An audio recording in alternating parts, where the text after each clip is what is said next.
Just to be sure, there's a spoiler. After 3 years, Star Trek Strange New Worlds is finally delivering a story worthy of Melissa Navia's Lieutenant Erica Ortegas. Unlike the legacy characters in the Star Trek Strange New Worlds cast, Lieutenant Ortegas is a brand new character, so fans are still learning about her.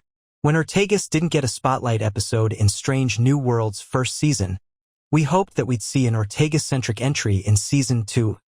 While that didn't happen either, Star Trek Strange New Worlds is setting up a brilliant character arc for Lieutenant Ortegas in Season 3.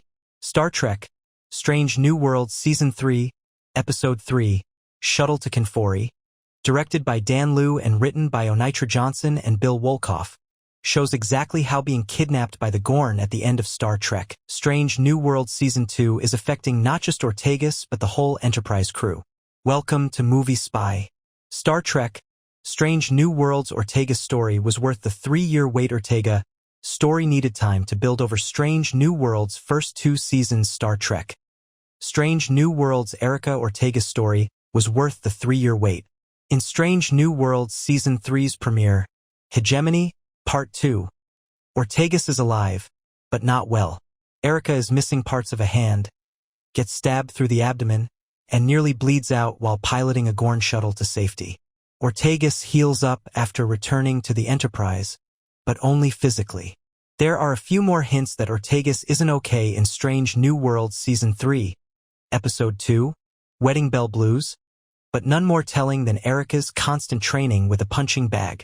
Ortega's rage-fueled workout is capped by the image of a Gorn in the gym window, a reflection of the imaginary enemy in Erica's mind. Lieutenant Ortegas' story comes to a head in Shuttle to Kenfori, in which Navia's performance makes it clear that Ortegas' trauma informs her every move. Ortegas covers up the fear that she's still damaged by going out of her way to show off her fancy flying, as if to prove that she's better than fine. While discussing how to rescue Dr. Joseph Mbenga, Babs Alasunmokin, and Captain Christopher Pike, Anson Mount, Erica is on edge, itching to do more than crawl towards Kenfori for 6 hours. Ortegas can't hide her trauma anymore when Commander Una Chin Riley, Rebecca Romaine, spots Erica's deliberate mistake. It's telling that Ortegas is willing to risk Mbenga and Pike's safety by forgoing cautious orders in favor of a quick, but risky, plan of warping into Kenfori's troposphere.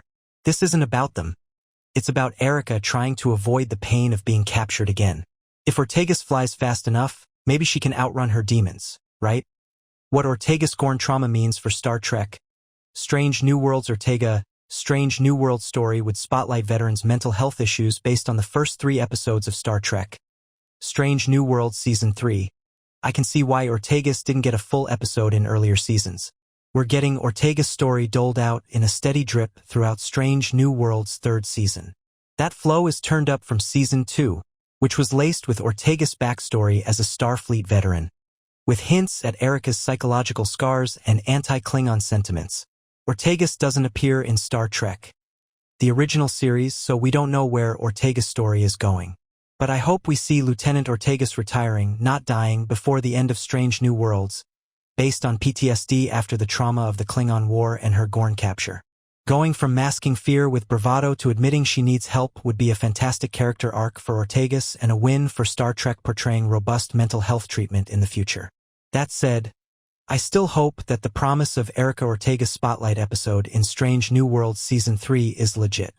Lieutenant Ortegas is a standout character in Star Trek Strange New Worlds, and Melissa Navia clearly has the chops to carry an entire episode that brings Ortegas' struggles to the forefront. Thanks for watching.